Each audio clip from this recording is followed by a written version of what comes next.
వేగంగా అడుగులు వేస్తున్నారు. చక్క ఇక్కడ pre flood management, post flood management. Pre flood మేనేజ్మెంట్లో ఫెయిల్ అవ్వడానికి కారణం చంద్రబాబు గారు కాదు, అధికార యంత్రాంగం ఫెయిల్. నేను మొన్నటి నుంచి ప్రస్తావిస్తుంది అదే. అక్కడ శనివారం సాయంత్రం అనగా బుడమేరు దగ్గర గండ్లు పడి ఊళ్ళల్లోకి నీళ్లు రావడం ప్రారంభమైతే వెలగలేరు రిజర్వాయర్ గేట్లు ఎత్తేస్తే ఆ విషయాన్ని కింద ఉన్నటువంటి ముంపుకి గురయ్యేటటువంటి ప్రాంతాల వాళ్ళకి సమాచారం అందించడంలో విఫలమైంది ఇరిగేషన్, మున్సిపల్, పోలీస్. అంటే పోలీసులకి వాళ్ళకి చెప్తే వాళ్ళు ఇంటిమేట్ చేస్తారు, వాళ్ళ తప్పు కాదు. మెయిన్లీ ఇరిగేషన్ డిపార్ట్మెంటు అట్లాగే కార్పొరేషన్, ఈ ఇద్దరు ఫెయిల్యూర్ ఎక్కువగా కనబడుతోంది.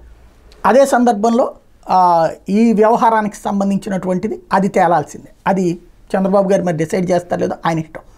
బట్ ఆ తర్వాత ఆయన స్వయంగా రంగంలోకి దిగి ఎప్పటికప్పుడు పరిస్థితిని సమీక్షిస్తూ ఉండటంతో అధికార యంత్రాంగం పరుగులు పెట్టడం ప్రారంభించింది. అయితే చిట్ట చివరి ప్రాంతానికి చేరట్లేదన్నటువంటి విషయం ఆయన గమనించారు. దానికి కారణమవుతున్నటువంటిది సెటరైట్ చేసేటటువంటి సందర్భంలో 5 రోజులు గడిచిపోయినాయి. ఇప్పుడు నీళ్లు తగ్గుముఖం పట్టినటువంటి సందర్భంలో ఇక పోస్ట్ మేనేజ్మెంట్ అన్నటువంటిది చంద్రబాబు గారి కొట్టిన పిండి. ఇప్పుడు అందరికీ నిత్యావసర వస్తువులు సాయంత్రానికల్లా అందజేయమని చెప్పారు. పాత వాలంటీర్లందరినీ మళ్ళీ రంగంలోకి తెప్పించారు.